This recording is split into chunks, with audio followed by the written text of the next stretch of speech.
Hello मेरे YouTube family, नमस्कार, प्रणाम, हर हर महादेव।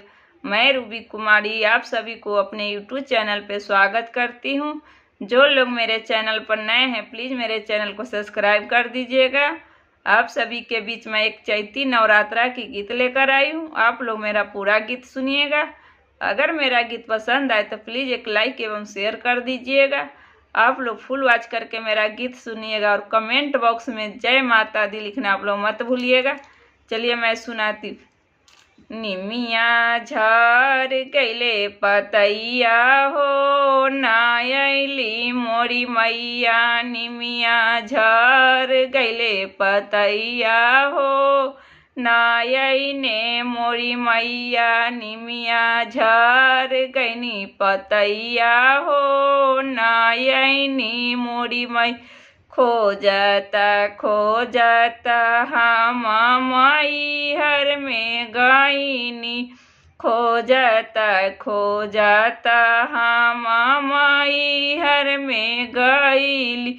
ओही जे अरजी ना गबली हो नायली मोरी मैया, ओही जे अरजी लगबली हो नायली मोरी मैया, निमिया झर गईले पतैया हो नायली मोरी मई, निमिया झर गईले पतैया हो नायले मोरी मैया। खोजता खोजता हम विंध्याचल में गईनी, खोजता खोजता हम विंध्याचल में गईली।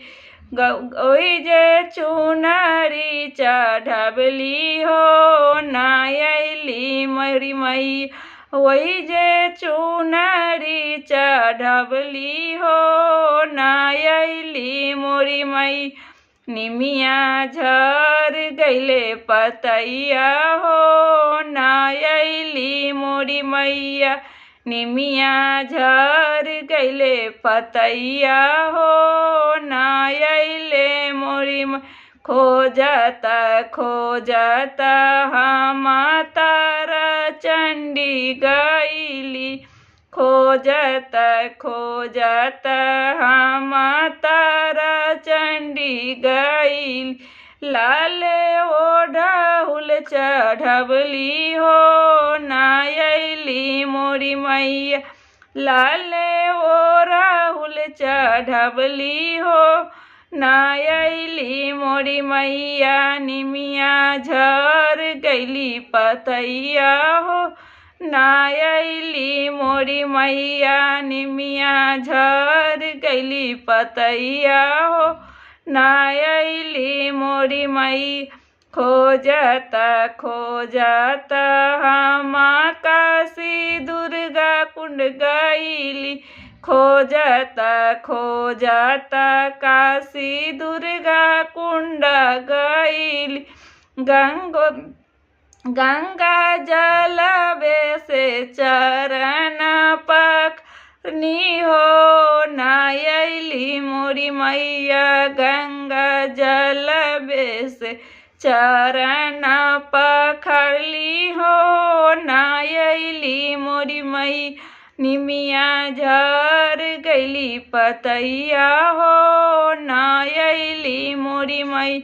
खोजता खोजता हम माई हर में गईनी, खोजता खोजता हम माई हर में गईली।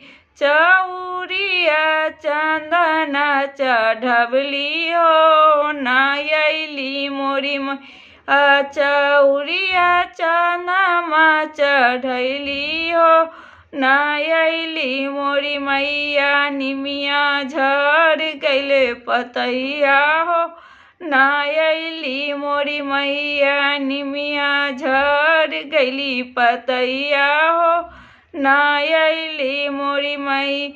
खोजता खोजता हम पटन देवी मैया गईली, खोजता खोजता हम पटन देवी मैया गई ओही जाय आरती उतरली हो, ना अइली मोरी मैया। ओही जाय आरती उतरनी हो, ना अइली मोरी मैया।